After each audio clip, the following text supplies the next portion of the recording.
నమో మహద్భ్యో ఋషిభ్యో గురుభ్యో నమః. ఓం నమో భగవతే రుద్రాయ. శివమయమైన సభా సదస్సుకు సవినయ నమస్సులు సమర్పణ చేసుకుంటూ, నిన్న మొన్న కూడా మనం ఈ రుద్ర అధ్యాయము అని వేదంలో చెప్పబడుతున్నటువంటి రుద్ర నమకము, రుద్ర ప్రశ్నము అనేటువంటి భాగం గురించినటువంటి ప్రస్తావన చేయడం జరిగింది. పరమేశ్వరుడు ఎంత ప్రకాశ స్వరూపుడో అంత ఆర్ద్ర స్వరూపుడు, అంత తడి ఆయన దగ్గరుంది. ఆ ఆర్ద్రత, దయ, ప్రేమ, ఇలాంటి ఆర్ద్రత. బాగా బాధపడితే ఒక ఎండిపోతే ఒక గ్లాసు నీళ్లు తాగండి, ఎంత శాంతిస్తుందో మనకి. అలాగే విశ్వమంతా వ్యాపించిపోయిన ఆ పరమేశ్వరుణ్ణి తలంచుకోగానే ఒక శాంతి వెంటనే ఆయన ఇస్తున్నాడు. ఆ శాంతికి సంకేతమే ఆయన తడిసిపోయి కనిపించడం. అందుకే పరమేశ్వరుల్లో రెండు స్వరూపాలు ఉన్నాయి. దీనినే లలితా శాస్త్రంలో చిదేక రసరూపిణి అని చెప్పారు. చిత్ ఏక రసరూపిణి, ఆవిడ కేవల జ్ఞానంతో ఉన్న ఆనంద స్వరూపిణి, కేవల జ్ఞాన ఆనంద స్వరూపిణి. జ్ఞానం ఆనందం. అదే శివుడు జ్యోతిస్ఫాటకలింగం అనడం, మౌళివిల సత్పుణ్యేందు వాంతామృతై అనడం. ఈ జ్ఞానానంద స్వరూపుడై ఉన్న ఆ పరమేశ్వరుణ్ణి నేను ధ్యానిస్తున్నాను. ఆయన ఆవిడ ధ్రువపదం, ధ్రువుడు ఆయన. అచలం శాశ్వతం ధ్రువం అని వర్ణించింది కదా. శాశ్వతమైన వాడు. ఇన్ని మారుతూ వెళుతూ ఉన్నాయి మనం చూస్తున్నవన్నీ విశ్వంలో. వీటి వెనకాల మారనివాడు ఒకడున్నాడు. అలలు ఎన్ని ఆడుకుంటున్నా సముద్రం అలాగే ఎలా ఉంటున్నదో, ఇన్ని అలలు ఆ సముద్రంలోనే ఎలా కదులుతున్నాయో, ఆ బ్రహ్మము సముద్రం ప్రతి అలలో వ్యాపించినట్లుగా కనిపిస్తున్న భువనములన్నిట్లోనే బ్రహ్మము వ్యాపించి ఉన్నా వేటి వికారాలు అంటకుండా ఆయన ధ్రువమై ఉన్నాడు. అలలు మారిపోతున్నాయి, సముద్రం మారుతుందా? ఇవాళ కనబడిన అల రేపు ఉండదు. అంతెందుకు, ఇప్పుడు కనబడిన అల వెనక్కి వెళ్ళిపోతుంది. కానీ దానికి మూలమైన సముద్రం ఎక్కడికి పోతుంది? అందుకు అచలం శాశ్వతం ధ్రువం. ఇలాంటి అలలు లాంటి వాళ్ళ మనమే కాదు కనిపించే ప్రతిదీ. కానీ ప్రతి అలలో సముద్రం వ్యాపించి ఉన్నట్లుగా విశ్వంలో ప్రతి భువనంలో వ్యాపించి ఉన్నాడు. ఈ మహాసముద్ర దర్శనమే ఈ శివలింగ ధ్యాన శ్లోకంలో ఉందండి. ఇప్పుడు చెప్పండి, భారతీయుల పూజా విధానాలు కేవలం నమ్మకాల, విశ్వాసాల కాదు, విజ్ఞానాలు. ప్రతిదీ కూడా విశ్వాన్నంతటిని ఏక చైతన్యంగా చూడగలిగేటటువంటి మహావిజ్ఞానం మనం ప్రార్థించే ప్రార్థనల్లోనే పెట్టుకున్నామే. ఇలాంటి ఈ దేశానికి ప్రార్థనలు నేర్పుతారా వచ్చి? ఇలాంటి ఈ దేశం కోసం ఎవడో వచ్చి ప్రార్థన చేయాలా? ఇంతకన్నా ప్రార్థన ఎవడు చేయగలడు? విశ్వవ్యాపకమైన మహాచైతన్యాన్ని కదిలించి విశ్వాన్నే మార్చగలిగే విశ్వేశ్వరుణ్ణి ఆరాధించే దేశానికి ఒకడు మతం వచ్చి చెప్పాలా? ప్రార్థనలు వచ్చి చెప్పాలా? అవి మన వాళ్ళు వినాలా? ఇప్పుడు చెప్పండి, ఇది ఇంత విశిష్టమైన ఈ భవ్య సంస్కృతికి నమస్కారం చేసుకుందాం. ఇప్పుడు మనం చూస్తే ఇలా ఇప్పుడు నిర్గుణమైన పరబ్రహ్మని చెప్పారు. అది నా ఎదురుగా ఉంది ఈ శివలింగం. ఎంత గొప్ప విశేషం చూడండి. విశ్వమంతా వ్యాపించిన వాడిని ఒక్క లింగంలో మనం చూస్తున్నాం. ఆయన విశ్వమంతా మళ్ళీ ఇది నిర్గుణతత్వ దర్శనం అయితే సగుణంగా ఎలా ఉన్నాడో చూపిస్తున్నారు. వెంటనే సగుణ ధ్యాన శ్లోకం. బ్రహ్మాండ వ్యాప్త దేహా భసిత హిమరుచా భాసమానా భుజంగై కంఠే కాళ కపర్దా కలిత శశికళా చండ కోదండహస్తా త్రియక్షా రుద్రాక్షమాలా సలలిత వపుషా శాంభవా మూర్తిభేదా రుద్రా శ్రీ రుద్రసూక్త ప్రకటిత విభవా న ప్రయచ్చంతు సౌఖ్యం. ఎలా ఉన్నాడయ్యా పరమేశ్వరుడు అంటే పరమేశ్వరులు అన్నాడు. ఇక్కడ రుద్రాహ అనేది బహువచనం. రుద్రులు శతమనంతం భవతి అని చెప్పినట్లుగా అనంతములేని రుద్రుడు. ప్రతి రుద్రుడు ఒక్కలాగే ఉన్నాడు కనుక అనంత రుద్రులకి ఏక రూపములే. అవి ఎలాగో అంటే బ్రహ్మాండ వ్యాప్త దేహా, బ్రహ్మాండమంతా నిండిపోయినట్ట. భసిత హిమరుచాహ, తెల్లని కాంతులతో ఉన్నారు. దానికి తోడు భస్మరేఖలు కూడా దిద్దుకున్నారు. భాసమానా భుజంగై, సర్పములతో అలంకరింపబడినటువంటి వారు. కంఠే కాళాహ, అందరికీ నీలకంఠమే. ఒక్కడు నీలకంఠుడైతే ఆయన నుంచి వచ్చే వాళ్ళందరూ నీలకంఠుడే. కంఠే కాళాహ కపర్దాహ, జటాజూటములు ధరించి ఉన్నట్ట. కలిత శశికళాహ, అందరూ కూడా చంద్రలేఖను ధరించి ఉన్నటువంటి వారు. చండ కోదండ హస్తాహ, కోదండాన్ని ధరించి ప్రకాశిస్తున్నటువంటి వారు. ప్రతివారు త్రియక్షాహ, మూడు కన్నుల వాళ్ళు. రుద్రాక్షమాలాహ, రుద్రాక్షలు ధరించి ఉన్నారు. సలలిత వపుషాహ, లలితమైన శరీరంతో ఉన్నారు. అందరూ కూడా లావణ్యమయమైన శరీరంతో ప్రకాశిస్తున్నారట. లలిత అంటే లావణ్యము అనొక అర్థం, లలిత అంటే లోకానికి అతీతమైనటువంటి వారు అని అర్థం. సలలిత వపుషాహ శాంభవాహ అంటే లోకానికి శుభమును కలిగించువారు. మూర్తిభేదా అనేక మూర్తులతో ఉన్నటువంటి వారు, వాళ్ళు రుద్రాహ, వాళ్ళు రుద్రులు. ఆ రుద్రులే రుద్రసూక్త ప్రకటిత విభవాహ. ఈ రుద్రసూక్తముల ద్వారా మనకు విభవములన్నీ ప్రకటింపజేస్తున్నాడు. అటువంటి రుద్రులు ఏం చేయాలి? నహ అంటే మాకు ప్రయచ్చంతు సౌఖ్యం, సౌఖ్యమునిచ్చుగాక అని ప్రార్థించారండి. ఇక్కడ ఆ జ్యోతిర్మయమైన ఆ శివలింగంలో ఎన్నెన్ని రుద్ర రూపాలు, విశ్వమంతా నిండిపోయిన రుద్రులందరినీ దర్శిస్తున్నాం. అందుకు ఒక్కసారి ఆ శివలింగం దగ్గరికి వెళితే విశ్వవ్యాపకమైన ఒక మహాచైతన్యం నా ఎదురుగా ఉన్నది, అందులో ఇన్ని రూపాలతో ఆ పరమేశ్వరుడున్నాడు అని తెలిసి అప్పుడు మనం ఆరంభిస్తున్నాం రుద్ర నమకం చదవడం లేదా పఠనం, పారాయణం, అర్థం చేసుకోవడం. మొదటి స్వామికి నమస్తే అని మొదలుపెట్టాం. ఓ రుద్రా నమస్కారం. నమస్తే రుద్ర మన్యవ ఉతోత ఇషవే నమః. నమస్తే అస్తు ధన్వనే బాహుభ్యాం ఉత తే నమః. ఇది పదములు విభజించి చెప్పుకున్నాం. ఇది ప్రథమ మంత్రం. ప్రథమోనువాకంలో మొదటి అనువాకంలో నమస్తే రుద్రా నీకు నమస్కారం అని చెప్తున్నారు. నమకం అని ఎందుకన్నారు? రుద్ర శబ్దానికి అర్థం ఏమిటి? ఘోర అఘోర రూపములతో విశ్వమంతా పరమేశ్వరుడు వ్యాపించి ఉన్నాడని, ఆయన్ను శివముగా దర్శించడం ఏదైతే ఉందో ఆ ప్రక్రియే రుద్రాధ్యాయమని, శుభంకరంగా శాంతంగా త్రిగుణాతీతంగా ఉండే ఆ పరమేశ్వరుణ్ణి ప్రత్యణువునా దర్శించడమే రుద్రం యొక్క ప్రయోజనమని తెలియజేసి నమస్కారం యొక్క ప్రశస్తిని చెప్తూ, నమ్రభావమే నమస్కారమని, మనస్సమర్పణమే నమస్కారమని, అహంకార సమర్పణం అని తెలియజేస్తూ, ఇంకా చెప్పాలంటే నమస్కారం అంటే శరణాగతి అని చెప్పవచ్చు. భగవత్ శరణాగతే కైవల్య హేతువు. మనం ఎన్ని సాధనలు చేసినప్పటికీ కూడా ఆ సాధన చేయడానికి కూడా భగవంతుని యొక్క కారుణ్యం మనకి కావలసింది. వేదం ఒప్పుకున్నది ఈ మాట, శరణాగతి అనే మాటని ఉపనిషత్తుల్లోనే చెప్తున్నది. ఆత్మబుద్ధి ప్రకాశం అయినటువంటి ఆ పరమేశ్వరుణ్ణి ముముక్షుర్వై శరణమహం ప్రపద్యే అని ఉపనిషత్ మంత్రం. ముముక్షువైన నేను శరణ వేడుతున్నాను అని. ఎందుకంటే ఈశ్వరానుగ్రహం లేనిదే జ్ఞానం అనేదే లేదు. ఈశ్వరానుగ్రహాదేవ పుంసాం అద్వైత వాసన అని. అందుకు పరమేశ్వర శరణాగతి అనేటువంటి దాని చేతనే మనం తరించగలం గనక శరణాగతి ద్వారా పరమేశ్వరుడు అవగతమవుతాడు. ఒక్క మాట చాలు వేదానికైతే. మనకు బోధపరచడానికి 1000 మాటలు కావాలి, కానీ వేదం ఒక్క మాటతో మనకి తెలియజేస్తుంది. నమస్తే ఈ ఒక్క మాట చాలు మనకి.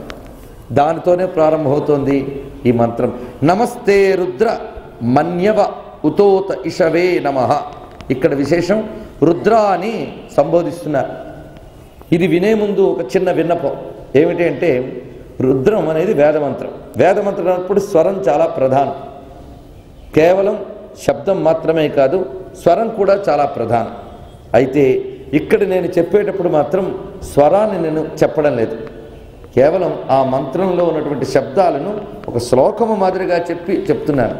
ఇది ఎంతవరకు సంప్రదాయ సమ్మతము అని ప్రశ్నిస్తే, దీని గురించి పెద్దల్ని అడిగి ప్రాచీన గ్రంథాన్ని పరిశీలించి భాష్యకారులు ఏ విధంగా వెళ్ళారో పరిశీలించితే, అర్థం తెలుసుకునేటప్పుడు మాత్రం స్వరసహితంగా చెప్పనవసరం లేదు అనేటటువంటి ప్రాచీన సంప్రదాయజ్ఞుల మాటను అనుసరించే ఇక్కడ చెప్తున్నాను కనుక స్వరాన్ని నేను చెప్పడం లేదు. స్వరసహితంగా మంత్రం చెప్పాలంటే ఇది కాదు పద్ధతి. దాని పద్ధతి వేరు, దాని ప్రక్రియ వేరు. ఇది ప్రయోగం కోసం చేసేటప్పుడైతే స్వరము మొదలైనవన్నీ అవసరం. ఇది ప్రయోగ విధిగా చేయట్లేదు, కేవలం అర్థజ్ఞానం కోసం మనం చెప్పుకుంటున్నాం కనుక ఇక్కడ స్వర ప్రసక్తి అవసరం లేదన్న పెద్దల మాటని ప్రమాణంగా తీసుకునే చెప్తున్నాను. ఇక్కడున్న పెద్దల విషయాన్ని గ్రహించగలరని మనవి చేసుకుంటున్నాను. నమస్తే అని ప్రారంభించారు. రుద్ర అనేది సంబోధన. ఓ రుద్ర నమః, రుద్ర నమస్కారం.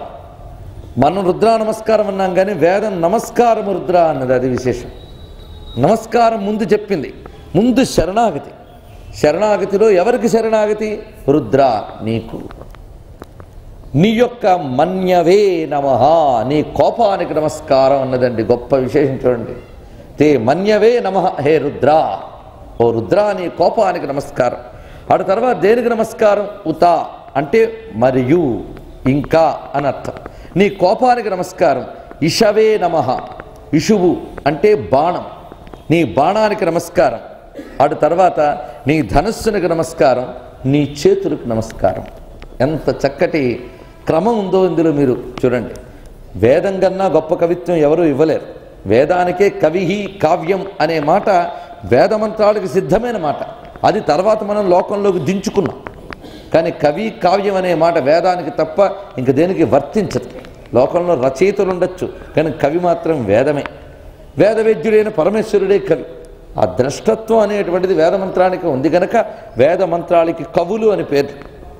ఆ మంత్రములు ఎంత అందంగా చెప్తున్నాయి. ఇంతకన్నా అద్భుతమైన పిక్చర్ ఎవరివ్వగలరో చెప్పండి. పరమేశ్వరా, నీ కోపానికి నమస్కారం, నీ బాణానికి నమస్కారం, నీ ధనస్సుకి నమస్కారం, నీ చేతికి నమస్కారం అంటున్నాడు. అలాగే ఇక్కడ 4 నమస్కారాలు ఉన్నాయి. నమస్తే మన్యవే, ఇషవే నమః, ధన్వనే నమః, బాహుభ్యాం నమః. ఇవన్నీ తే తే తే అంటే నీ యొక్క అని. అలాగే నీ యొక్క కోపానికి, బాణానికి, ధనస్సుకి, చేతులకి నమస్కారం. ఈ ప్రక్రియలో ఉన్న విశేషం చూడండి. పరమేశ్వరుడు ఈ మంత్రం చెప్పగానే మన కళ్ళ ముందు ఎలా కనబడుతున్నాడు? ధనస్సును ధరించి బాణాన్ని ఎక్కుపెట్టి నిలబడ్డ పరమేశ్వరుడు మన కళ్ళ ముందు కనిపిస్తున్నాడు. కోదండధారియే కనిపిస్తున్నాడు. కోదండము ఆయన ధరించింది. నిన్న మనం చెప్పుకున్నటువంటి శివ ధ్యాన శ్లోకంలో బ్రహ్మాండ వ్యాప్త దేహా భసిత హిమరుచా భాసమానా భుజంగై కంఠే కాళా కపర్దా కలిత శశికళా చండ కోదండ హస్తా అని చెప్పుకున్నాం. తీవ్రమైనటువంటి కోదండాన్ని పట్టుకున్నటువంటి వారు అని. ఈ కోదండ అనేటటువంటి శబ్దం వేదంలో పరమేశ్వరుడి యొక్క ఆయుధ విశేషంగా మనం గమనిస్తున్నాం. కోదండం అంటే అర్థం ఏమిటి? ధనుస్సుకి కోదండం అనే పేరున్నది, కానీ అందరి ధనుస్సులకి కోదండం అనం. మన రామచంద్రమూర్తి యొక్క ధనుస్సుకి కోదండం అంటున్నాం. కానీ అర్జునుడు ఎంత గొప్ప విలుకాడైనా కోదండార్జునుడు అని అనం. రాముడికి మాత్రం కోదండ రాముడు అని పేరు. ఆ రాముడికి శివుడికే అది చెల్లును. అదే శివరాముడి యొక్క ఐక్యత అనేటువంటిది వారి తత్వం. అది ఆయన కూడా అలా నిలబడ్డాడా ఆ ధనుస్సు పట్టుకుని ఆ రామచంద్రమూర్తి ముల్లోకాలు గడగడలాడిపోతాయట. వాల్మీకి వర్ణిస్తాడు. ఆయన ధనుస్సు తీయడం ఆలస్యం దేవతలకు కూడా భయం పుడుతుందిట. కస్య బిభ్యతి దేవాశ్చ జాతరోషస్స సంయుగే అని వాల్మీకి రామాయణంలో రామచంద్రుడి గురించి చెప్తూ, ఆయనకు కానీ కోపం వచ్చిందా దేవాశ్చ బిభ్యతి, దేవతలు సైతం వాళ్ళు భయపడిపోతారు సుమా అని చెప్పారు. దేవతలను సైతం భయపెట్టగలిగే వాడెవడో అతడు అసలైన రాజు. రాజు దగ్గర ఎంత కారుణ్యం ఉంటుందో అంత కాఠిన్యం ఉంటుంది. కాఠిన్యం లేని రాజును అందరూ మెత్తని వాడే ఇష్టానుసారం ప్రవర్తిస్తారు. అందుకే రాజు దగ్గర లోకరక్షణ అనే కారుణ్యం ఎలా ఉంటుందో ధర్మము కోసం అధర్మాన్ని శిక్షించడం అనేటువంటి కాఠిన్యం కూడా అంతే ఉంటుంది. ఈ రెండు ఉన్నవాడే జగత్ ప్రభు అవుతాడు. జగదీశ్వరుడు, సర్వేశ్వరుడు, విశ్వేశ్వరుడు అయిన పరమశివుడు కూడా జగదీశ్వరుడు కనుక ఆయన ఆ కోపాన్ని ముందు ప్రదర్శించాడు. ఇంత ధనస్సు బాణం తీయడానికి కారణం ఏమిటి? కోపం. అందుకు ముందు కోపం తగ్గించుకోవాలి కనుక కోపానికి ముందు నమస్కారం చేశారు. హే మన్యవే నమః, రుద్రాని నీ కోపానికి నమస్కారం. ఎందుకంటే ఆ సంధించిన బాణము ద్వారా ఏది కనిపిస్తుంది? ఆయన కోపం అందులోంచి వస్తుంది. ఒట్టి బాణం మాత్రం విసిరితే తగిలితే నొప్పెడుతుందో చెప్పడం మనకి. ఆ బాణాన్ని ధనస్సుకు సంధించి లాగాలి. ఎంత లాగాలి అంటే ఆయనకి ఎంత కోపం ఉందో ఆ కోపం అంతా చూపించి లాగితే అది వచ్చి గట్టిగా తగులుతుంది. అందుకు బాణం ద్వారా ప్రయుక్తమైనది ఏది? ఆయన కోపం ప్రయోగింపబడింది అనమాట. అందుకు ముందు కోపానికి నమస్కరిస్తున్నాడు. ఏ కోపంతో నువ్వు నా మీద బాణాన్ని సంధించావో ఆ కోపానికో నమస్కారం, ఆ సంధించిన బాణానికో నమస్కారం, ఆ బాణం ఏ ధనుస్సుకు సంధించావో ఆ ధనుస్సుకు ఒక నమస్కారం, ఆ ధనుస్సును ఏ చేత్తో పట్టుకున్నావో చేతికో నమస్కారం అన్నారు. ఈ క్రమం చూడండి, ఆ విశేషం చూడండి ఇక్కడ. అంటే ఇప్పుడు మనకు అర్థమవుతున్నది, పరమేశ్వరుడు మన మీద ఒక బాణం ప్రయోగించితే మనం భయవిఫలులమై ఆయన యొక్క చరణాలని పట్టుకుని స్వామి నన్ను మన్నించు, నీ కోపానికి నమస్కారం అనేది ఇప్పుడు మనకు అర్థమైంది. ఇది సందర్భం. ఏది సందర్భం? ఆయన బాణం మన మీద ప్రయోగింపబడడం సందర్భం. ఇక్కడ మనకి 11 అనువాకాల రుద్రంలో మొదటి అనువాకం పరమశివుణ్ణి ప్రసన్నం చేసుకోవడం అనేటువంటిది. మొదటి అనువాకం ఏమిటి? పరమశివుణ్ణి ప్రసన్నం చేసుకోవడం. ప్రసన్నం ఆయన కానీ ప్రసన్నమైతే ఏం జరుగుతుంది? ఆయన ఏమిటో మనకు చెప్తాడు. ఆయనేమిటో తర్వాత అనువాకాల్లో మనకు కనిపిస్తుంది. ఆయనేమిటి అంటే సర్వేశ్వరుడు, సర్వాత్మకుడు, సర్వాంతర్యామి. ఈ 3 తత్వములు మిగిలినటువంటి 8 అనువాకాల్లోనూ మనకు కనిపిస్తుంది. వాటి తర్వాత మనకి 10వ అనువాకానికి వచ్చాం. అంటే 8 అనువాకములు సర్వేశ్వరత్వ, సర్వాంతర్యామిత్వ, సర్వవ్యాపకత్వాన్ని తెలియజేస్తే, మొదటి అనువాకం ప్రసన్నతని తెలియజేస్తే 9 అనువాకాలు అయ్యాయి. 10వ అనువాకంలో భగవత్ ప్రార్థన, ఆ పరమేశ్వరుని ప్రార్థించడం కనబడుతుంది. 12వ అనువాకంలో వివిధ రూపములుగా ఉన్న రుద్రులు, సహస్రాణి సహస్రతో వై రుద్రాహ, వారికి నమస్కారం చెప్తారు. ఇలాగ మొత్తం 11 అనువాకముల విభజన మనకి ఒక అవగాహన కోసం చెప్పడం జరిగింది. అందువల్ల ఈ ప్రథమ అనువాకంలో ఏం కనిపిస్తోంది మనకి? ప్రసన్నం చేసుకోవడం కనిపిస్తుంది. ప్రసన్నత, కోపంగా ఉన్నవాడిని ప్రసన్నం చేసుకోవడం అనేటువంటిది. కోపం ఎవడికి స్వభావమో వాడిని ఎవడు ప్రసన్నం చేసుకోలేడు, గుర్తుపెట్టుకోండి. ఒక గుణం స్వభావమా లేక ఆరోపితమా? స్వభావ గుణాన్ని ఎవడు కూడాను మార్చలేడు. ఒక పండు మనం తీసుకొచ్చి దానికి కానీ ఉప్పు అంటుకుంది అనుకోండి, దాన్ని కడగలం, కడిగి ఆ పండుని తినగలం. ఎందువల్ల? పండుకి ఆ ఉప్పు గుణం స్వభావం కాదు. అదే ఉప్పు గల్లుని తీసుకొచ్చి మీరు శుభ్రంగా కడిగి తినగలరా? లేవు. ఎందుకు? దానికి ఉప్పు స్వభావం గనక. అందుకు కోపం స్వభావం అయితే ఆ దైవాన్ని మనం ప్రసన్నం చేసుకోలేం. పరమేశ్వరునికి కోపం స్వాభావికం కాదు, అది విశేషం. మరి ఆయనవడు స్వతహాగా ఆయన శాంత స్వరూపుడు. ఆయనకి ఏ ఒక్కరి మీద కోపం కానీ ఏ ఒక్కరి మీద ప్రేమ కానీ లేదు ఆయనకి. అది శాస్త్రసిద్ధమైన విషయం. గీతలో కృష్ణ పరమాత్మ ఇదే చెప్పాడు, నాకు ఒకరి మీద ఆగ్రహం కానీ నమే ద్వేషోస్తి కశ్చన, నేను ద్వేషించాలనుకునేవాడు ఎప్పుడూ లేడయ్యా. నమే ద్వేషోస్తి కశ్చన అయినప్పుడు మరి రాముడిగా ఎందుకు దిగి రావాలి? కృష్ణుడిగా ఎందుకు దిగి రావాలి? నరసింహునిగా ఎందుకు దిగి రావాలి? వచ్చినప్పుడు మామూలుగా ఊరుకున్నాడా? ఆ నృసింహస్వామిగా వచ్చిన, కృష్ణుడిగా వచ్చిన, రాముడిగా వచ్చిన ఎదురు శత్రువు గడగడలాడాడే. మరి కోపం లేదంటే ఒప్పుకుంటామా? అని కోపం ఉంది. జాతరోషస్స సంయోగే చెప్తూనే ఉన్నారు. కానీ జితక్రోధ అన్నారు మళ్ళీ రారాముణ్ణి, క్రోధాన్ని జయించాడు అని. ఈ క్రోధం ఎటువంటిది? అధర్మాన్ని శిక్షించడానికి స్వామి ప్రకటించిన ఒక ప్రతాపం మాత్రమే తప్ప ఆయన స్వభావ సిద్ధమైనటువంటిది కోపం కాదు. అందుకు స్వామి నీ కోపం ఏమిటి అంటే ఆయన చెప్పాడు. ఎందుకు కోపం వస్తుంది భగవంతుడికి అర్థం చేసుకోండి. ఊరికనే మన మీద కోపగించుకుంటున్నాడా? ఇక్కడ మనం భగవంతుడిని ఎందుకు శరణు పెడుతున్నాం? దుఃఖం నుంచి విమోచనం కోసం. ముందు అది అర్థం చేసుకున్నాం. కోపానికి ఎందుకు నమస్కరించాం అంటే ఆ కోప ప్రభావం మనం అనుభవిస్తున్నాం. మన ఎదురుగా ఉన్న బాణాన్ని చూసి వణికిపోతున్నాం మనం. అంటే ఒక సంఘటన నుంచి మనం దుఃఖాన్ని అనుభవిస్తున్నాం. ఈ సంఘటన ఎక్కడి నుంచి వచ్చింది? మనకు ఉన్న ప్రకృతి నుంచే ఇది వచ్చింది కదా. ప్రకృతి నుంచి ప్రయోగింపబడినటువంటి ఒక సంఘటన ప్రకృతి శక్తి నుంచి వచ్చినది కనుక ఈ ప్రకృతి శక్తి ఏదో అది బాణంగా గోచరిస్తున్నది. దాన్ని చూసి మనం భయవిఫలమవుతున్నాం. కానీ ఈ ప్రకృతి శక్తి అనేది ఏ ధనుస్సుకి సంధింపబడిందో చూడండి. ఒక్క బాణాన్ని చూడడం కాదు, ఈ బాణం దేని మీద ఉంది? ఈ బాణం ధనుస్సు మీద ఉంది. అందుకు మనం కొట్టేది కేవల బాణమా? కాదు. బాణం దేని యందు ఉందో ధనుస్సు కూడా కారణం దీనికి. అందుకు కారణం నుంచి కారణానికి వెళ్ళడం ఇది ఈ ప్రక్రియ. చాలా జాగ్రత్తగా చూడండి. ముందు బాణమే కనబడుతుంది ఎవరికైనా. తర్వాత కొంచెం ఆలోచిస్తే గడగడ వణికిపోకుండా కాస్త ఆలోచిస్తే ఈ బాణం ఉన్న ధనుస్సు కనబడుతుంది. కేవలం ధనుస్సు చేయగలుగుతుందా? ఆ ధనుస్సున్న చెయ్యిని ఇప్పుడు మనం పట్టుకుంటాం. ఇప్పుడు మనం తొలగించే దేన్ని? బాణాన్న, ధనుస్సున, చేతిన, లేదా ఆ చెయ్యి ఎవరిదో ఆయనని ప్రసన్నం చేసుకుంటే ఇవన్నీ తగ్గిపోతాయి. ఇది అనమాట కారణం ఏమిటా అని వెతుకుతూ వెళ్ళేటువంటి ఒక అద్భుతమైన క్రమం ఈ మంత్రంలో మనకి చూపిస్తున్నాడు. ప్రకృతి శక్తి నుంచి మనం దుఃఖం అనుభవిస్తున్నాం. ప్రకృతి శక్తులు అంటే నీరు, నిప్పు ఇవి మాత్రమే అనుకోవద్దు. నిన్న చెప్పినట్లు మన చుట్టూ ఉన్నటువంటి సమస్త వ్యవస్థ కూడా ప్రకృతిలోని భాగమే. చిట్ట చివరికి మనలోంచి వ్యక్తమవుతున్నటువంటి అనుభవాలు కూడా. అయితే ఈ బాణములని దేనికి సంధించున్నాయి? ప్రకృతి అనే ఒక మహాధనువుకి సంధింపబడి ఉన్నాయి ప్రకృతి శక్తులన్నీ కూడా. ఈ ధనువు ఎవరి చేతిలో ఉంది? ఆయన చేతిలో ఉంది. ఆయన ఊరికేనే ప్రయోగిస్తున్నాడా కోపాన్ని అంటే కోపం ఎందుకు వస్తుందో ఆయనే శాస్త్రంలో చెప్పారు. ఏమని? శృతి స్మృతి మమైవాజ్ఞ యస్త్వాముల్లంఘ్య వర్తతే ఆజ్ఞాచ్ఛేది మమ ద్వేష్య సమే వధ్యశ్చ జాయతే. ఇది పరమేశ్వరుడు చెప్పాడు. నాకెవరి మీద కోపం వస్తుంది, ఎవడు నాకు వధ్యుడు, వధ్యుడు అంటే సంహరింపదగిన వాడు లేదా శిక్షింపదగిన వాడు, ఆయనే చెప్పాడు. నేను ప్రపంచంలో ఒక ఆజ్ఞ పెట్టాను, అంతే కదండి. ఒక రాజ్యం పాలించేటప్పుడు ఒక రాజు కొన్ని ఆర్డర్స్ పాస్ చేస్తాడు, ఒక లా పెడతాడు. ఈ లాని, ఈ ఆర్డర్ని ఎవడు పాటించడో వాడిని శిక్షిస్తాడు. శిక్షిస్తున్నప్పుడు మనం ఏడవడం సహజం. అలాగే ఇప్పుడు మనం అనుభవిస్తున్నటువంటి దుఃఖములన్నీ కూడా ఆయన గారి యొక్క ఆర్డర్ని అతిక్రమించడం వల్లనే, అందులో సందేహం లేదు.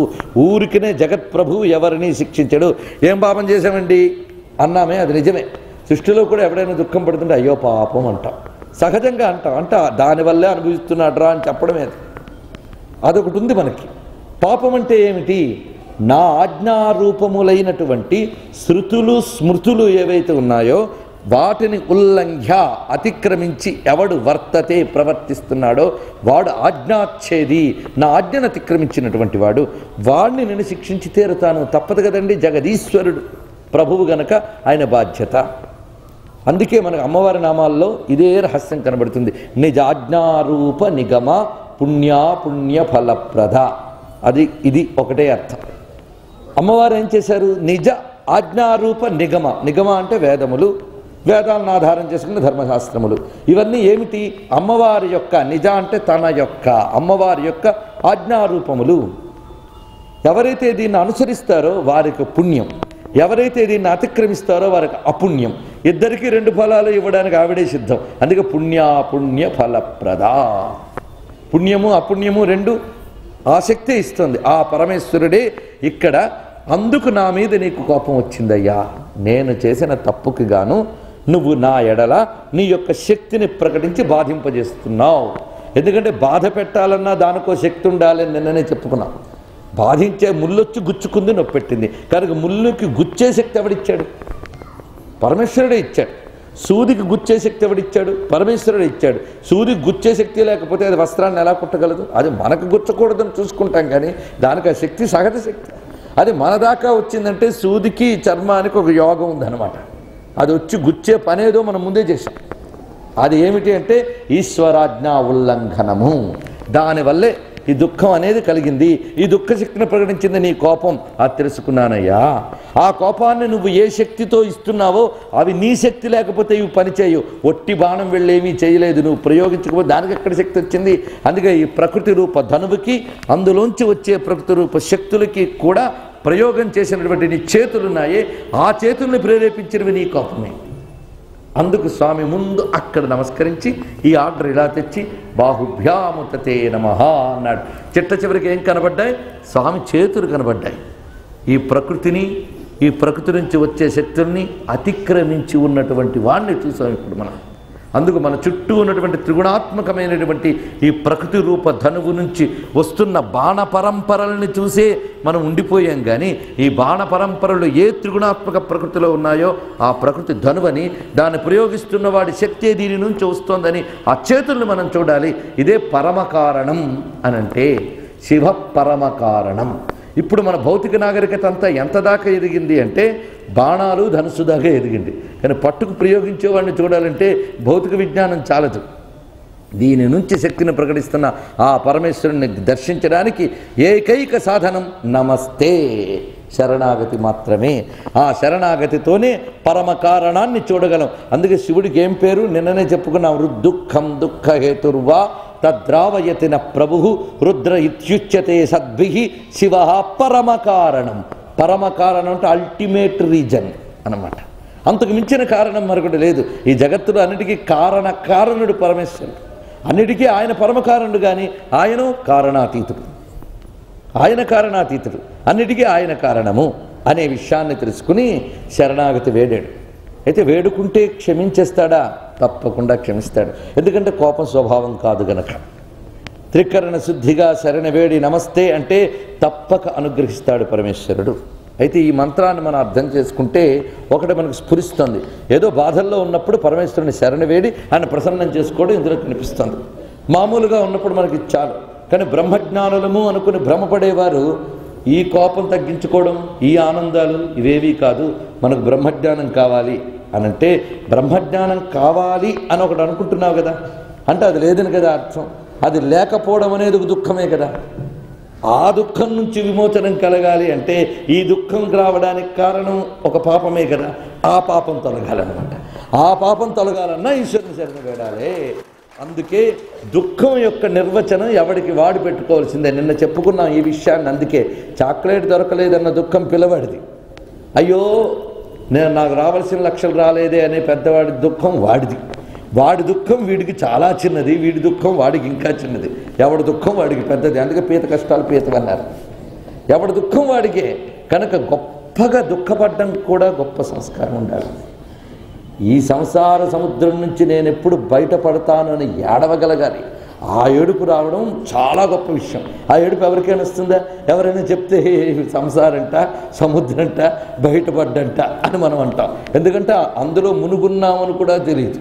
ఎందుకంటే దానిపైన ఒకటి ఉందని తెలిస్తే కదా. పుట్టిన దగ్గర నుంచి ఇందులోనే మునిగి తిరిగేవాడికి ఈ సముద్రం పైన ఒకటి ఉందని తెలియదు మనకి. అందుకే ఆ పైన ఒకటి ఉందని తెలిస్తే బయటపడాలని ప్రయత్నం. పైన అది ఉందని తెలియదు, తాను మునుగున్నాడని తెలియదు. అందుకే నేను చెప్పుకున్న అజ్ఞానాన్ని గుర్తించడానికి జ్ఞానం ఉండాలి. ఆ జ్ఞానం రాగానే అప్పుడు దుఃఖం కలుగుతుంది. ఆ దుఃఖంలో దీని నుంచి బయటపడాలని పరమేశ్వరా అని శరణ వేడితే ఆయన తప్పకుండా సిద్ధంగా ఉన్నాడు. ముంచినవాడు ఆయనే, తేల్చేవాడు ఆయన. ఎందుకు ముంచాడు, ఎందుకు తేల్చాడు? అదే పశుపాస విమోచని. ఎందుకు ముంచాడు అంటే ముంచే పని ఒకటి చేసుకున్నావు కనుక. ఎందుకు తేల్చుతాడు? తేల్చమని వేడుకున్నావు కనుక. అందుకు రెండు ఆయనే చేస్తాడు. నమస్తే రుద్ర సంబోధనలోనే రుద్రా అని సంబోధించారు. దీనికి భాష్యకారులు ఎంత చక్కటి అర్థం చెప్పారంటే ప్రణత దుఃఖ ద్రావక అన్నారు. రుద్ర అంటే నిన్న మనం చెప్పుకున్నాం అనేక అర్థముల్లో ఒకటేమిటి? దుఃఖమును ద్రవింపజేయవాడు. ఎవరి దుఃఖాన్ని ద్రవింపజేస్తున్నాడు? ప్రణత. ఆయన కోపగించుకుని వీడు చేసిన పాపానికి శిక్షించడానికి వచ్చినప్పటికీ కూడా కరుణామయుడండి. కరుణామయుల కోపం ఎక్కువసేపు ఉండదు. ఉత్తమ క్షణకోపం స్యాత్ అన్నారు. ఎవరి కోపం ఎలా ఉంటుందో పెద్దవాళ్ళు చెప్పారు. ఉత్తముడి కోపం క్షణకాలం ఉంటుందిట. మధ్యమస్య ఘటికాద్వయం, 2 ఘడియలు ఉంటుంది మధ్యముడి కోపం. అధముడి కోపం ఒక రోజు ఉంటుందిట. ఇంకా అధమాధముడి కోపం చెప్పక్కర్లేదు. వాడు జీవితాంతం గుర్తుపెట్టుకుంటాడు. వాడు పరమేశ్వరుడు ఉత్తమోత్తముడు. ఆయనకి క్షణం కూడా కోపం నిలవదు. పాపం అంతా వస్తాడు. పిల్లవాడి దగ్గరికి వెళ్ళి కొట్టడానికి వెళ్ళగానే పిల్లవాడు చూసి ఏడ్చి కాలు పట్టుకున్నాడు అనుకోండి, ఆ తండ్రికి కొడతాడా చెప్పండి? అలాంటి వాడు పరమేశ్వరుడు. ఈ శరణాగతులైన వాడిని చూసిన వెంటనే ఆయనకు జారి కలుగుతుందిట. అందుకే నమస్తే మన్యవా రుద్ర, హే రుద్ర తే మన్యవే నమః, నీ కోపానికి నమస్కారం అని చెప్పారు ఇక్కడ. నమస్కారం అనగా నేను చెప్పుకున్నవన్నీ గుర్తు తెచ్చుకోండి. రుద్ర అంటే ప్రణత దుఃఖ ద్రావక. ఈ పేరు ఆయన పెట్టుకున్నాడు. ఆయన మనకు తమిళనాటలో ప్రణతార్తి హరుడు అనే పేరుతో ఉన్నాడు పరమేశ్వరుడు. ప్రణత ఆర్తి హరుడు. నమస్కరించిన వారి యొక్క ఆర్తిని పోగొడతాడు. అందుకే నమస్తే రుద్ర. అసలు ఎవడు పెట్టాడయ్యా పేరు ఆయనకి అంటారు త్యాగరాజస్వామి. ఇలలో ప్రణతార్తి హరుడను పేరెవరిరే, శంకరుడని నీకు ఎవరు పేరనేది? నమస్కరించిన వారి ఆర్తిని పోగొడతావన్న పేరు ఎవరు పెట్టారయ్యా నీకు? శంకరుడు. నమస్కరిస్తే చాలు. శం శుభం శాంతిం కరోతి ఇది శంకర. అటువంటి వాడు. మరి నీకు ఎన్ని రకాలుగా నమస్కారం పెడుతున్నాను నేను. కర చరణ యుగము నొసలు భుజంబును ధరణి సోకి మ్రొక్కగా లేదా? కరము చరణము ఇవన్నీ పెట్టి సాష్టాంగ దండ ప్రణామం చేస్తున్నానే. ఇంకా పలకవా స్వామి, నీకు ప్రణతార్థుడిని పేరు ఎవరు పెట్టారయ్యా అని కూడా దబాయించాడు ఆయన. అందుకు ఆయన ప్రణత దుఃఖ ద్రావక నమస్తే రుద్ర, ఈ పేరు అందులో ఉందన్నమాట. అది త్యాగరాజ స్వామి వారు నమ్మక భావాన్ని అక్కడ గుర్తు చేశారు మనకి. నమస్కారం అంటేనే ప్రణతి అనేది. అందుకు నమస్కరించిన వారి దుఃఖాన్ని పోగొడతాడన్న అర్థం రుద్ర పేరులోనే దాచుకున్నాడు గనక నమస్తే రుద్రమన్యవ ఉతోత ఇషవే నమః. ఇలాగా కారణాన్ని వెతుకుతూ ఇంకా స్వామి చెయ్యి దగ్గరికి వచ్చామంటే ఎక్కడికి వచ్చినట్టండి? ఒక వ్యక్తి చేతి దగ్గరికి వచ్చామంటే ఆయన పట్టుకున్నట్టే అనమాట. అంతే కదా. ఇంకా శివుణ్ణి పట్టుకున్నాడు. పట్టుకోగానే వెంటనే తర్వాతి మంత్రంలో మీరు పరిశీలించి చూస్తే ఎంత అద్భుతమైన విషయం కనిపిస్తుంది చూడండి. అయితే డైరెక్ట్గా ఆయనకి నమస్కారం పెట్టవచ్చుగా. ఈ ఆయుధానికి ఎందుకండి మధ్యలో నమస్కారం? అంటే ప్రకృతిని నిరసించడం కాదు మన యొక్క ఈ శాస్త్రముల రహస్యం. ప్రకృతిలో పరమేశ్వర శక్తి ఉన్నది అని తెలుసుకో. ప్రకృతిని వస్తు దృష్టితో పరబ్రహ్మ దృష్టితో చూడు. అందుకు ఆ ప్రయోగించే పరమేశ్వరుడు ఈ ప్రకృతి నిండా దాగి ఉన్నాడు గనుకనే ప్రతి ఆయుధము కూడా ఏమిటి అంటే భగవంతుని యొక్క అనంత లీలా విభూతులు ఆ ఆయుధాల్లో ఉంటాయి. పరమేశ్వరుడి ప్రతి ఆయుధాన్ని మనం నమస్కరించాలి. అందుకే శంఖం సదాహం శరణం ప్రపద్యే, చక్రం సదాహం శరణం ప్రపద్యే, గదాం సదాహం శరణం ప్రపద్యే, శాంగం సదాహం శరణం ప్రపద్యే అని నారాయణుడి యొక్క శంఖచక్ర గదా పద్మాన్ని ధనుస్సుని కూడా నమస్కరించాం. ఎందుకు వాటిని నమస్కరించాలి? ఎందుకంటే అవి మనల్ని ఎంత శిక్షిస్తున్నాయో అంత రక్షిస్తాయి. వాటితోనే ఆయన రక్షా శిక్ష రెండూ చేస్తున్నాడు. ఏ ప్రకృతి యొక్క బాణాన్ని చూసి నువ్వు భయపడ్డావో ఆ ప్రకృతి బాణంతోనే ఆయన నిన్ను రక్షిస్తున్నాడు. నిన్ననే చెప్పుకున్నాం మనం, నీటిని చూసి అది మన మీదకి వరదై వస్తూ ఉంటే అమ్మో అని భయపడిపోతున్నాం, భయపడి దూరం వెళ్ళిపోతున్నాం అనుకుంటున్నాం. నిజంగా నీటికి దూరం అయిపడతగ్గలమా? ఆ నీరు బాధించడానికి వస్తే బాధ, కానీ ఆ నీరే రక్షించడానికి వస్తే శరణు అంటాం కదా. అందుకే స్వామి నీ ఆయుధాలు మాత్రం దాచేయకు, ఆయుధాలు కావాలి కానీ అన్ని హింసించకూడదు. అది వాటి పని ఒకటి ఉన్నదనమాట. అందుకే నీ ఘోర రూపమైన ఈ ఆయుధములకు కూడా నేను నమస్కరిస్తున్నాను. ఎందుకంటే వాటి ద్వారా నీ యొక్క శక్తి వచ్చింది కదా. ఇది ఒక్కటి తెలుసుకోండి, మనల్ని ఏడిపించే వాళ్ళకు కూడా నమస్కారం పెట్టడం నేర్చుకుంటాం మనం. ఎందుకంటే మనల్ని బాధించుతున్నాయి అంటే మనం చేసుకున్న పాపం కొద్దీ ఆ బాణం ద్వారా ఆయన బాధిస్తూ ఉంటాడు. మన చుట్టూ బాణాలు ఉన్నాయి. ఆలోచిస్తే మనల్ని ఏడిపించే బాణాలు ఎన్ని రకాలో నిన్ననే వివరించుకున్నాం. బాణాల అంపశయ్య మీద భీష్ముడు కాదు మనం ఉన్నాం, మన చుట్టూ అవి గుచ్చుతూనే ఉన్నాయి. మనం ఈ బాణాలన్నీ ప్రయోగించిన వాడు ఆ పరమాత్మ. ఇంకొక విషయం ఇక్కడ ఉన్నది, ఈ మనం అభిషేకం చేసేటప్పుడు సరే జ్ఞానం తత్వం ఒకవైపు ఉంచుదాం, ఇటువైపు వద్దాం. ఇందులో ఏ భావం చూపిస్తున్నాడు? మనిషి ఏ సమయంలో శరణ పెడతారు? Worry, tension. అవును కదా, టెన్షన్ వర్రీ ఏకంగా వచ్చింది, గట్టిగా తగిలింది అనుకోండి, ఇంక ఏడవడానికి ఉండవు, బాధ లేదు. ఇది ఉన్నదే అటు ప్రయోగము కాలేదు, ప్రయోగించకుండా ఊరుకోలేదు, ఎక్కువ పెట్టించాడు ధనస్సుని. అలాంటి రుద్రుడిని ఇక్కడ ధ్యానించాలి. ఎక్కువ పెట్టి నిలుచున్నాడు అంటే అర్థం దీన్ని టెన్షన్ అని అంటారు. మనిషికి జీవితంలో ఈ టెన్షన్సే. అందులో ఈ రోజులో 3వ క్లాస్ పిల్లవాడిని అడిగినా టెన్షన్గా ఉందండి అంటాడు. వాడికి పాపం పుట్టిన దగ్గర నుంచి టెన్షన్ తప్ప మరొకట్లేదు. ఇలాంటి టెన్షన్ మయమైన జీవితం గడుపుతున్నాం. ఈ టెన్షన్స్ అన్నీ పాపం కొద్దీ వస్తూ ఉంటాయన్నమాట. ఇంత టెన్షన్ రావడానికి ఎవడు కారణమో ఆయన్ని చూడడానికి మనకి అటెన్షన్ కావాలి. అది ఆయన ఎలా చూపిస్తున్నాడు ఈ టెన్షన్ అంతా అనంటే ఎవడు చేస్తున్నాడు పరిశీలించండి. దీని వెనకాల ఉన్నటువంటి వాడు ఆయన ఊరికే చేయడని చెప్పాడు ఆయన. అందుకోసం శరణ వేడి స్వామి అని అంటే వెంటనే 2వ మంత్రంలో ఎంత బాగా చూపిస్తున్నాడో చూడండి. యాత ఇషు శివతమ శివం బభూవతే ధను శివ శరవ్యాయా తవతయ నో రుద్రమృడయా. ఇది 2వ మంత్రం. యాత ఇషు శివతమ. ఇప్పుడేమంటున్నారు? నీ బాణములు ఏవైతే శివతమా, తమ అంటే superlative degree, good, better, best అని. ఉత్తర ఉత్తమ అని ఉంది కదా, తమ అంటే బెస్ట్ అనేటువంటి దాన్ని వాడతారు. శివతమ, శివ అంటే మంగళం, శాంతం అని అర్థం. శివతమ అంటే మంగళముల్లోకల్లా అత్యంత ఉత్కృష్టమైన ఉన్నటువంటి నీ ఇషువు ఏదైతే ఉందో అది మమ్మల్ని ఆనందింపజేయుగాక. అంటే ఆ బాణముతో ఆనందకరమైన మంగళకరమైన నీ యొక్క బాణముతో మేము ఆనందింపబడుదుముగాక అని చెప్తున్నారు. ఇషువు ఏమైపోయింది? శివతమ అయిపోయింది. ఆడు తర్వాత ఇషువు తర్వాత ధనుహు. ధనుహు, ఆ ధనస్సు కూడా శివం బభూవ, శివముగా మారిపోయినది. ధనస్సు కూడా శివమైపోయింది. ఎన్ని శివం శివం మారిపోతున్నాయి. ఉగ్రత అంతా కూడా శాంతం, శుభం, కళ్యాణం, మంగళం ఇవన్నీ అయిపోతున్నాయి. అందుకే ధనుస్సు శివమైపోయింది. ఎప్పుడైతే ధనుస్సు శివమయ్యిందో సరే, నా కంటికి కనబడుతున్న ధనస్సు, నా కంటికి కనబడుతున్నటువంటి బాణము, ఈ రెండు శివమైపోయే బాగానే ఉంది. ఇప్పుడైతే ఒక్క బాణం కనబడింది, కానీ ఇంకెన్నున్నాయో అమ్ముల పొదిలో మనకేం తెలుసు. కాలం అనే అమ్ముల పొదిలో, ప్రపంచం అనే అమ్ముల పొదిలో ఆయన ఎన్ని బాణాలు దాచుకున్నాడో. ఈ బాణం నుంచి తప్పించుకుంటే రేపు పొద్దున మరో బాణం అందులోంచి తీయచ్చేమో ఆయన. ఇప్పుడు ఆయన ఏమడుగుతున్నాడు? శరవ్య. శరవ్యం అంటే అమ్ముల పొది. శరములు దేని యందు ఉంటాయో వాటిని అమ్ముల పొది శరవ్యము అని అంటారు. అది ఏదో అది కూడా శివ, అది కూడా మంగళకరముగా అగుగాక. అది విశేషం.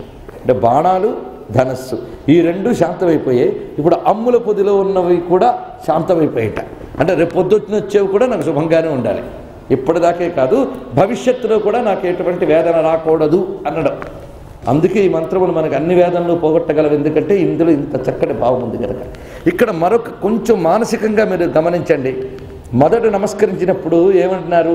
బాణానికి నమస్కారం, ధనస్సుకి నమస్కారం అన్నారు. అక్కడ అమ్ముల పొది ప్రసక్తి లేదు, ఇక్కడ మాత్రం అమ్ముల పొది ప్రసక్తి వచ్చింది. అంటే కొంచెం కామ్గా ఉంటే అన్నీ అబ్జర్వ్ చేస్తాం మనం. వేదన ఉన్నప్పుడు మాత్రం కనిపించేదే కనిపిస్తుంది. ఇప్పుడు మొదట ఆ బాణమే కనబడింది కనుక దానికే ముందు నమస్కారం పెట్టాడు. ఆయన ప్రార్థించిన వెంటనే శివం చేశాడు, చూడండి, అది ఆయనకున్న దయ.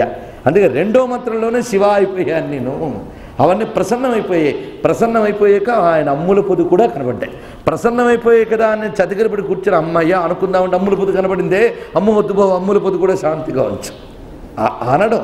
అంటే ఇక్కడ మనం ప్రార్థిస్తున్నటువంటి ఆ మహర్షి యొక్క దర్శన శక్తిని మనం భావించితే ఇక్కడ మనం గ్రహించగలం. ఈ విధంగా మారిపోయినటువంటి నీ బాణములు, ధనస్సు, నీ అమ్ముల పొది, వీటితో నహా మృడయ, మమ్ములను ఆనందపరచు. మృడ అంటే ఆనందము అని అర్థం, మృడయ అంటే ఆనందపరచు అని ప్రార్థించారు. ఇప్పుడు మనకేమయ్యాయి? ఆయన ఆయుధములన్నీ కూడా ప్రసన్నాలైపోయాయి.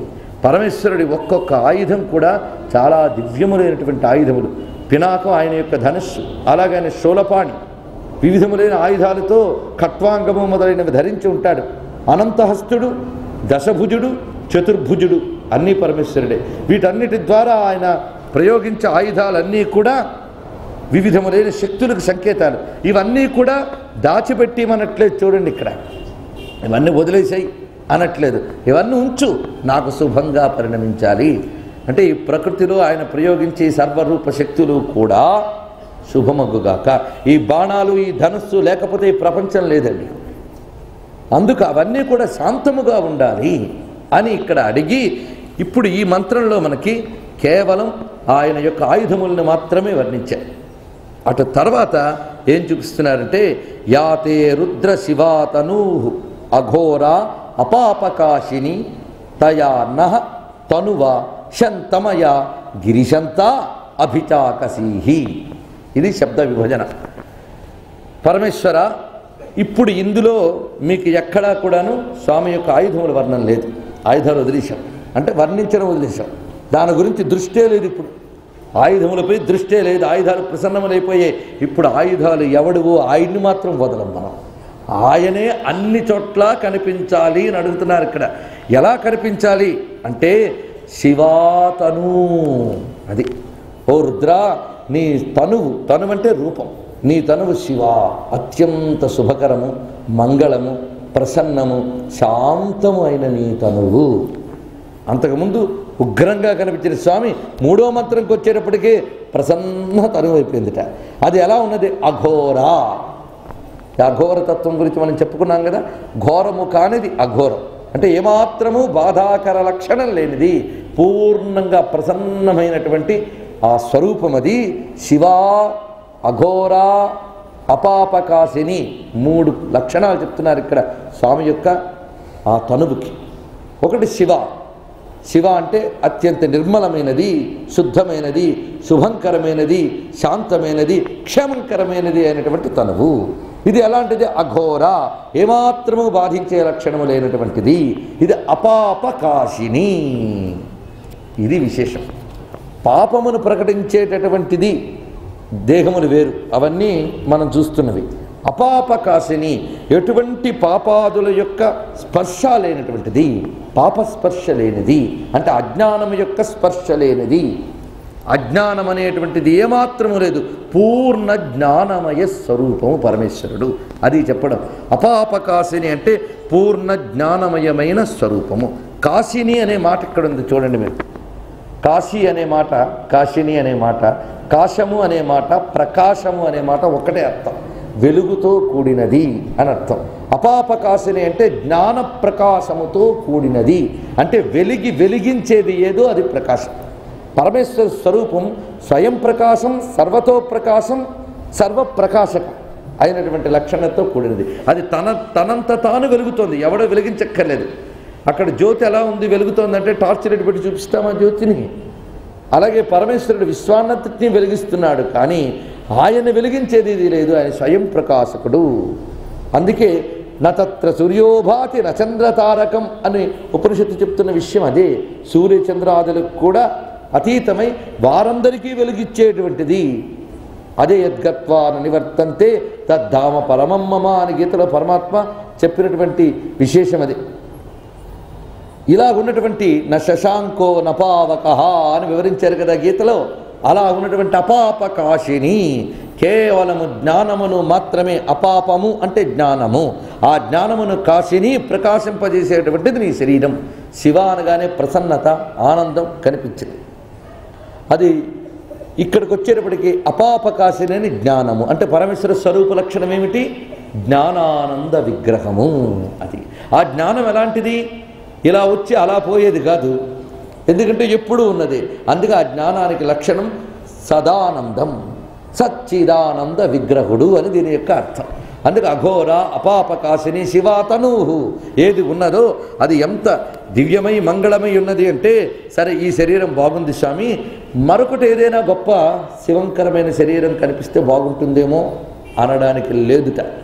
మళ్ళీ ఆ శరీరాన్నే వర్ణిస్తున్నాడు. అంటే భగవద్ రూప వర్ణన భక్తుడికి విసుగురాదు, ఎన్ని మార్లైనా అదే తలుచుకుంటుంటాడు. అందుకే తయా అన్నహ తనువా, ఆ తనువుతోనే స్వామి మమ్మల్ని అంతా ప్రకాశింపజేయవయ్యా అని అడుగుతున్నారు. చాలా గొప్ప విశేషమైన భావన ఇది.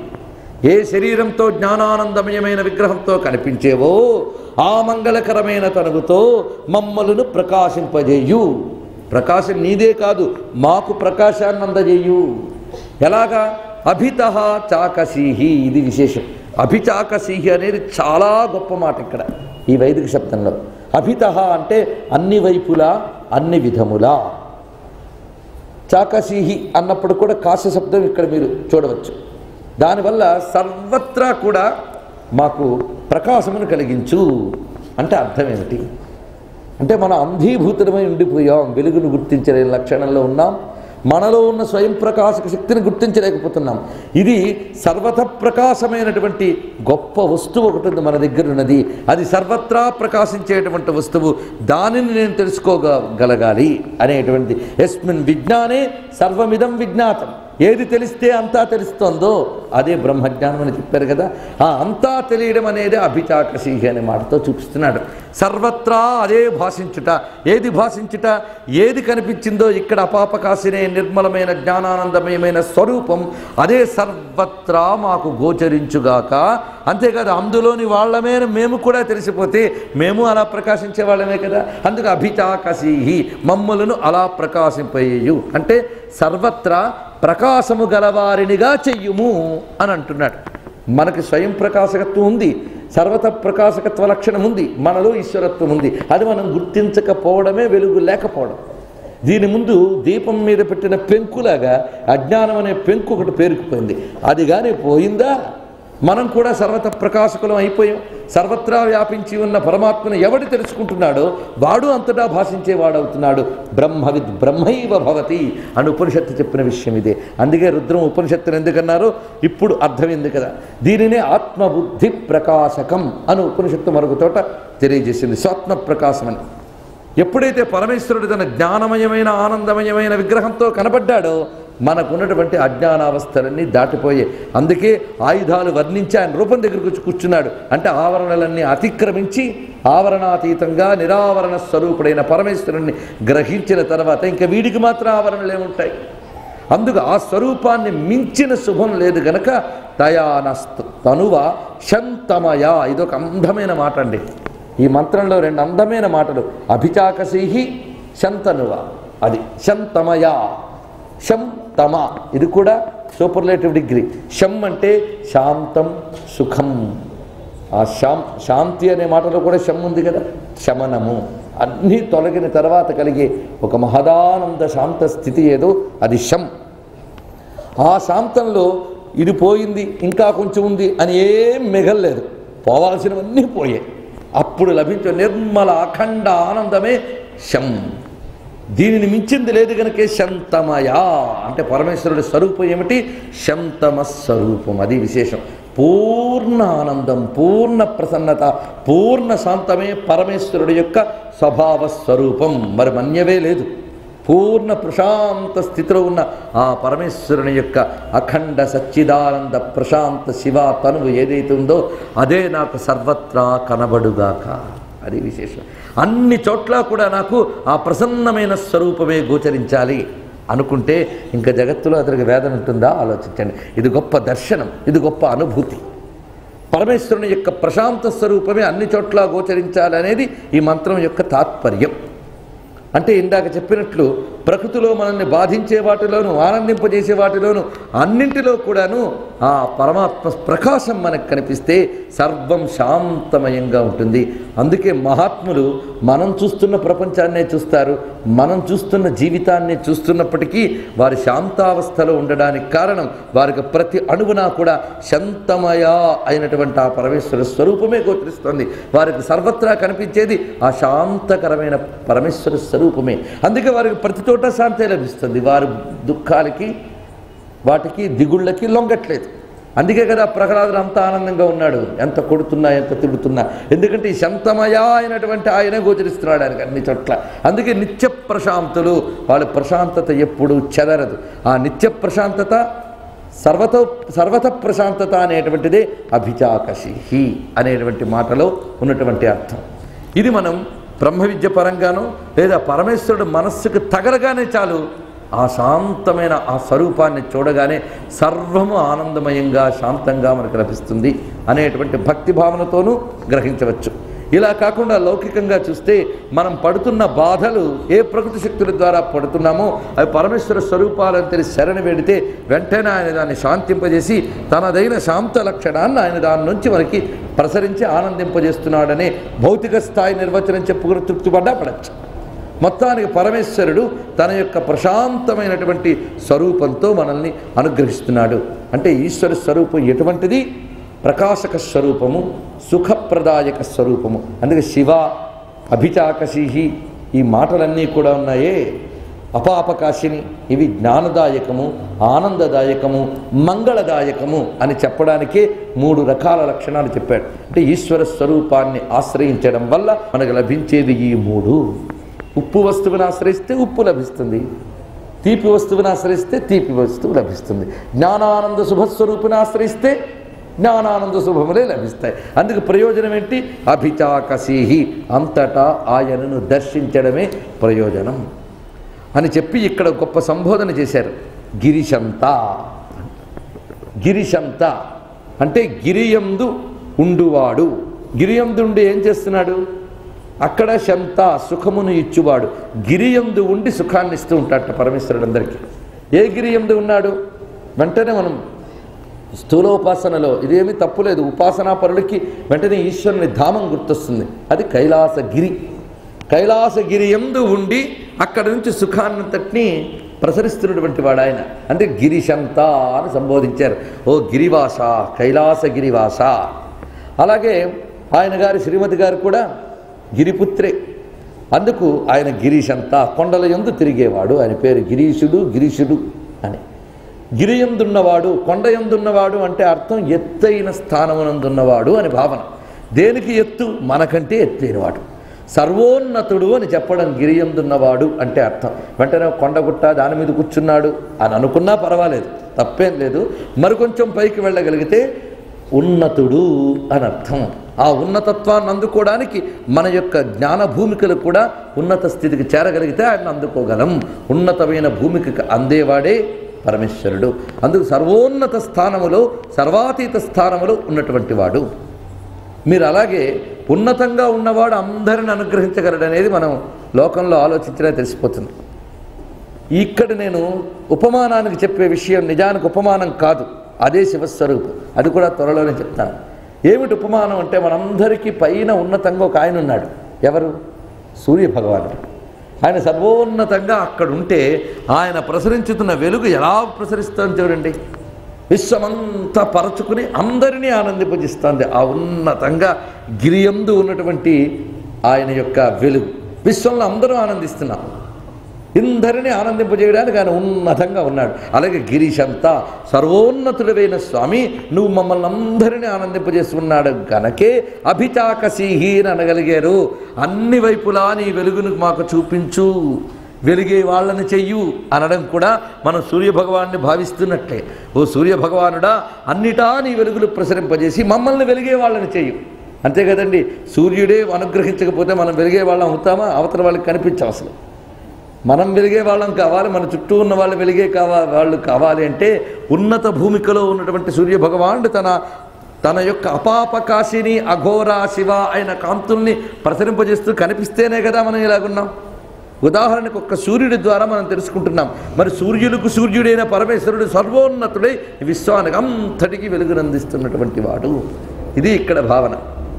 అలాగా ఉన్నత భూమికల యందు ఉన్న ఆ పరమేశ్వరుడు మనల్ని అనుగ్రహించుగా. కానీ ఈ ఒక్క పరమేశ్వరుడు ఎవడికి వాడికి అన్నట్లు కనబడతాడు. చూడండి, ఇది విశేషం. ఇది ఎవడు ఆశ్రయిస్తే వాళ్ళవాడన్నట్లే కనబడతాడు. అంతే కదండి. ఒక సూర్యుండు సమస్త జీవులకు తానొక్కొక్కడై తోచుపోలిక అని పోతన భాగవతకారుడు అంత చక్కగా చెప్పాడు. ఒకే సూర్యుడు ఒక్కొక్కరికి ఒక్కొక్కలాగా అనిపించినట్లుగా ఆ పరమేశ్వరుడికి అదే లక్షణం. అందుకు ఆశ్రయించిన వారిని అనుగ్రహించే స్వరూపంతో సర్వత్రా తన అనుగ్రహాన్నే వాడికి చూపించగలుగుతున్నాడు ఆయన. అది విశేషం. అలాంటి గిరిశంత అనే మాటలు గిరియందు ఉన్నవాడా అని అర్థాన్ని ఇక్కడ తీసుకున్నాం. అటు తర్వాతి మంత్రంలో యామిషం గిరిశంత హస్తే బిభర్ష్యస్తవే శివాం గిరిత్ర తాం కురు మా హింసి పురుషం జగత్. ఇది అటు తర్వాత చెప్పినటువంటి మంత్రం. స్వామి నీ యొక్క ఆ ఇషువు, ఇక్కడ కూడా స్వామి యొక్క బాణాన్ని స్తోత్రం చేస్తూ ఇది దేనికోసం ధరించి ఉన్నామంటే పాపులపై ప్రయోగించడానికి ధరించినటువంటి ఆ ఇషువు ఏదైతే ఉందో అది శివాం కురు, దాన్ని శుభంగా మార్చు. శుభంగా మార్చి ఏం చేస్తావంటే పురుషం జగత్, ఈ రెండింటినీ కాపాడు అన్నాడు. పురుషుణ్ణి జగత్తుని కూడా కాపాడు, శుభంకరంగా మలచు. ఎందుకు ఇలా అడుగుతున్నారు అంటే వేదము భౌతికమైన కోరికలన్నీ కోరింది, కోరకపోలేదు. నేను బాగుండాలి, మా వాళ్ళు బాగుండాలి అని. మనకి పనికిమాలిన వేదాంతం ఒకటి మధ్యలో ప్రవేశించి కోరుకోవడం అనేది తప్పు అనుకునే సిద్ధాంతానికి వచ్చాం. కానీ వేదం చక్కగా కోరుకుని తప్పేం లేదు. ఇచ్చేవాడు ఎవడో తెలిసాక ఆయన్ని కాకపోతే ఎవడినండి కోరుకుంటాం. ఇచ్చేవాడు ఆయనే అని తెలిసి కోరుకోవచ్చు. అందుకే వేదంలో ఈ మంత్రాలకి నేరుగా ఉన్న అర్థాన్ని తీసుకుంటే పర్వాలేదు. దానికి ఏదో దూరానికి పోయి వేదాంతపరమైన అర్థం చెప్పాలని ప్రయత్నం చేయక్కర్లే. ఇక్కడున్నది ఇక్కడే తీసుకుందాం. వేదాంతము వేదమే చెప్పింది, మళ్ళీ ఈ విషయము వేదమే చెప్తుంది, రెండూ తీసుకుందాం. మరి ఈ మంత్రాన్ని ప్రయోగించి భౌతికమైన ప్రయోజనం పొందుతున్నప్పుడు దీనికి భౌతికార్థం లేదని ఎలా చెప్పగలం? భౌతికార్థం తప్పకుండా ఉంది. ఎంత కాదనేయండి, ఉపనిషత్తు అంతా చదవనేయండి, మనకు ఏదో కబురు వచ్చింది, ఇంట్లో ఏదో బాధ కలిగింది ఎవరికో అని బాధపడకుండా ఉంటామా? బాధ కలిగింది. మరి బాధ కలిగినప్పుడు బాధ పోగొట్టున్న పరమేశ్వరుని అడగడంలో తప్పేంటండి? అడగచ్చు. అందుకే స్వామి ఏ ఇషువు ఉన్నదో బాధిస్తున్నది ఆ ఇషువు శివముగా మారి పురుషం జగత్, ఈ పురుషుణ్ణి జగత్తుని కూడా మా హింసీహి, హింసించకుండుగాక అని అంటున్నారు ఇక్కడ. ఆ హింసించేటువంటి బాణములు పురుషుణ్ణి జగత్తుని హింసించవద్దు అని.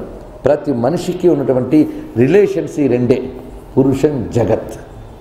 పురుషం అంటే అర్థం మనలాంటి తోటి మానవులని పురుష అని అంటారు. జగత్ అంటే మనకు నిత్య జీవితంలో సహకరించడానికి మనం సమకూర్చుకున్నవన్నీ జగత్. అది విశేషం. అంటే మన గృహ ఆరామ క్షేత్ర గో మహిష్యాదులు అని వైదికార్థం. ఇక్కడ జగత్ అంటే కదులుతున్నవి అని అర్థం. పురుషుడు అంటే నీలాంటి వాడే మరొకడు. ఇక్కడ మగవాడు ఆడదే అని అర్థం తీయద్దు. మనతో సంబంధం ఉన్నటువంటి కళత్రము, పుత్ర మిత్ర కళత్ర ఇత్యాది బంధనములన్నీ కూడా పురుషం అనే శబ్దంతో చెప్తున్నారు. జగత్ అనేటువంటి శబ్దము మనకి నిత్య జీవితానికి పనికొచ్చే గృహ క్షేత్ర ఆరామాదులన్నీ కూడా. ఇవి గమనించినప్పుడు ఇవన్నీ క్షేమంగా ఉండాలని, ఇవి హింసింపబడకూడదని కోరుకోవాలి. అంతేగాని ఇవన్నీ కూడా బంధన హేతువులండి, ఇవేవి అక్కర్లేదు అని అంటాడు. ఎప్పుడు వాళ్ళ ఆవిడ పెట్టిన వంట తిని వాళ్ళ ఇంట్లో వాళ్ళు భోజనం పెడుతూ ఉంటే ఆ ఇంట్లో ఫ్యాన్ కింద కూర్చుని ఈ గృహేషణ, దారేషణ, ధనేషణ, పుత్రేషణ ఇవేన్నీ వృధా అండి అంటాడు. ఇవన్నీ సమకూరేక. ఆ మాట్లాడుతున్నప్పుడు టీ తేవడంలో ఆలస్యమైతే అప్పుడు చూపిస్తాడు వాడు. అందుకు ఈ వేదాంతములన్నీ కూడాను మనం ఇప్పుడు ఆత్మవంచనలకు వాడుతున్నాం. లక్ష్యం అదే, నేను కాదనడం లేదు, కానీ వీటిని నిర్లక్ష్యం చేయవలసిన విషయాలు ఇవి కావు. ఇవి పరమేశ్వరుని యొక్క కృప వల్ల లభించేవే. ఒక గృహం అంటే సామాన్యమైన విషయం కాదండి. ఒక గృహం అంటే యజ్ఞ సదనం. ఆ యజ్ఞ సదనంగా నీ గృహంలో నువ్వు ధర్మ కార్యక్రమం చేయడం వల్ల నువ్వు రుణ విమోచనం పొంది తర్వాత జ్ఞానానికి హేతువైనటువంటి పరిస్థితికి వెళ్ళగలుగుతున్నావు. కనుక అవన్నీ క్షేమంగా ఉండాలి. నువ్వు ఎవరి వల్ల బ్రతుకుతున్నావో, నీ వల్ల ఎవరు బ్రతుకుతున్నారో వారందరి క్షేమం కోరుకోవలసిన బాధ్యత నీది. అందుకే రుద్రం అందరి క్షేమాన్ని కోరుకుంటుంది. పురుషం జగత్ అంటే నేను చూస్తున్న ప్రపంచం, నేను అనుభవిస్తున్న ప్రపంచం, నేను వింటున్న ప్రపంచం, నా సమస్త ఇంద్రియాల్లోకి ఏది అనుభవానికి వస్తుందో ఈ జగత్తంతా క్షేమంగా ఉండాలని కోరుకోండి. వాడు కన్నా ఇంకెవడు కావాలండి జగత్తుకి? నేను చూస్తున్న దేశం బాగుండాలి అంటే చాలు, ఒక్క మంత్రం చెప్తే చాలు. ఉదయం పేపర్లో బ్యాడ్ న్యూస్ రాదు. భద్రం కర్ణేభి శృణుయామ దేవా, శుభమే వింటాను శుభమే చూస్తానంటే టీవీ ఆన్ చేసిన బ్యాడ్ న్యూస్ వినిపించదు. అంటే రుద్రం చక్కగా పారాయణ చేసే వాళ్ళు ఎక్కువైతే దేశం అంతా క్షేమం ఉంటుందన్నమాట. అందుకు నీ బాణములు గృహక్షేత్ర ఆరామ ఈ పుత్ర మిత్ర ఇత్యాదుల వేటిని కూడా బాధించకుండుగాక అని చెప్పారు. విష్ణు పురాణంలో కూడా మనకి మహాలక్ష్మీదేవిని స్తోత్రం చేస్తూ ఇంద్రుడు ఒక మాట అంటాడు, అమ్మా మమ్మల్ని విడిచిపెట్టకు, మాత్యజే తమ్మ విడిచిపెట్టరాదు. దేనిని? నన్ను, మమ శరీరం, గేహంచ దేహంచ, నా దేహాన్ని నా గేహాన్ని, మా కళత్రం అంటే నా యొక్క కళత్రమును విడువకు, నా పుత్రులను విడువకు, నా యొక్క స్నేహితులను విడువకు, నా ఉద్యానవనాలను విడువకు, నా ఇంటిని విడువకు. ఇవన్నీ నిజంగా అమ్మవారి గారిని విడిచిపెడితే అన్ని నిరుత్సాహంగా, ఇవన్నీ కూడా అలక్ష్మీ కళలు. ఒకటి నిరుత్సాహంగా అనిపించడం, ఉల్లాసం లేకపోవడం, వాటిని మనం వేదాంతం అనుకుంటుంటాం. నిరాశ నిస్పృహ ఇవి వేదాంతాలు కావండి. రమణ మహర్షి గారు చెప్పిన వేదాంతం వేరు, మనం అనుకునే వేదాంతం వేరు. ఆ మహాత్ముడు నిత్యానంద స్థితిలో ఉండి ఆయన చెప్పాడంటే అర్థం ఉంది. కానీ ఇక్కడ మనం పట్టుబట్టలు కట్టుకుని ఏడిస్తే ఆ వేదాంతాలకు ఏమైనా ప్రయోజనాలు ఉన్నాయో చెప్పండి. అందుకు సరిగ్గా అర్థం చేసుకోవాలి వేదాంతాన్ని. గృహారామ క్షేత్రాదులన్నీ కూడా ఈశ్వర అనుగ్రహం వల్లనే లభిస్తాయి. వాటిని నిరసించేమంటే ఈశ్వర ప్రసాదాన్ని నిరసించే దోషం కూడా మనకు వస్తుంది. అది ఈశ్వర ప్రసాదం అన్న స్పృహ నీకు ఉండాలి. మళ్ళీ నీ పాపం వల్ల అవి దెబ్బతినకుండా ఆ ప్రసన్నతాభావాల నిలవాలి. ఆయన ప్రసన్నతే ప్రసాదం, ప్రసన్నతాభావాల నిలవాలి గనకనే స్వామి పురుషం జగత్ అని ఇక్కడ చెప్పబడింది. ఇది మనం గమనించితే మరొక విశేషం కూడా ఉన్నది. పురుషం అంటే జీవుడు, జగత్ అంటే ఈ జీవుడు దేని యందున్నాడో ఆ జగత్తు. ఎవడి శరీరం వాడికి జగత్తు, మిగిలిన జగత్తు విడిచిపెట్టేయండి. జగత్ అంటే కదులుతున్నది, కదిలించబడేది కూడా, గమనశీలమైనటువంటిది జగము అని. ఎవడి శరీరమే వాడికి జగం, ఎవడి బ్రతుకే వాడికి విశ్వం అని వేదం యొక్క నిర్వచనం. అలాగ మన శరీరము, ఇందులో ఉన్న జీవుడు, ఈ రెండూ కూడా హింసింపబడకుండుగాక అని ఎందుకు అడుగుతున్నారు అంటే, ఈ శరీరం అంటూ ఒకటి ఉంటేనే స్వామి నిన్ను చక్కగా సేవించుకోవడం అనేది జరుగుతుంది. అందుకే భాగవతులైనటువంటి వారు ఈ శరీరాన్ని నిరసించరు. ఏ శరీరాన్ని నిరసిస్తారు? ఏ శరీరం ఈశ్వరార్చనకు వినియోగింపబడదో దాన్ని నిరసిస్తున్నారు. కంజాక్షునకు గాని కాయంబు కాయమే కమల పవన గుంభిత ధర్మభస్త్రిగాక అన్నాడు ఆయన. అంతేగాని దేహాన్ని నిరసించలేదే. మరి ఈ చెయ్యే చాలా గొప్పది. ఎప్పుడు? కమలాక్షు నర్చించు కరములు కరములు. అందుకే ఆయన దేహాన్ని నిరసించలేదే. ఇవి మాహింసీహి, అవి హింసపడకూడదు అని అడుగుతున్నాడు. హింసపడకూడదు అంటే ఎప్పుడు హింసపడకుండా ఉంటాయి? ఇవి భగవత్ సేవకు వినియోగింపబడినప్పుడే హింస లేకుండా ఉంటాయి. ఇవి ప్రపంచం వైపు తిరిగినప్పుడే హింస పడతాయి. అందుకు చెప్పడం అన్నమాట. ఇవి హింసింపకు అంటే వీటిని జ్ఞానానంద సాధనలకై వినియోగింపబడే విధంగా వీటిని మలచు. అంతేగాని ఆ ప్రయోజనం సిద్ధించకుండా ఈ దేహం నశించకూడదు. అది బాగా గుర్తుపెట్టుకోండి. మనం ఒక్కొక్కసారి ఆవేశంలో పోతే బాగుండు, ఎందుకంటే దుఃఖాలు అనుభవిస్తున్నామని. దుఃఖాలు అనుభవిస్తే ఇంకా బ్రతకాలని కోరుకోవాలి, గుర్తుపెట్టుకో. ఎందుకంటే మధ్యలో పోతే మళ్ళీ ఆ దుఃఖం అనుభవించడం ఇంకే ఉపాధి వస్తుందో అది తెలియదు మనకి. అందుకు ఆ దుఃఖాన్ని అనుభవించుతున్న పాపం ఒకటి చేసేనందువల్ల కదా అవస్థలు పడుతున్నాం. రోజుకింతటితో స్వస్తి. సర్వం శివార్పణమస్తు. నమః శివాయ సాంబాయ శాంతాయ పరమాత్మనే.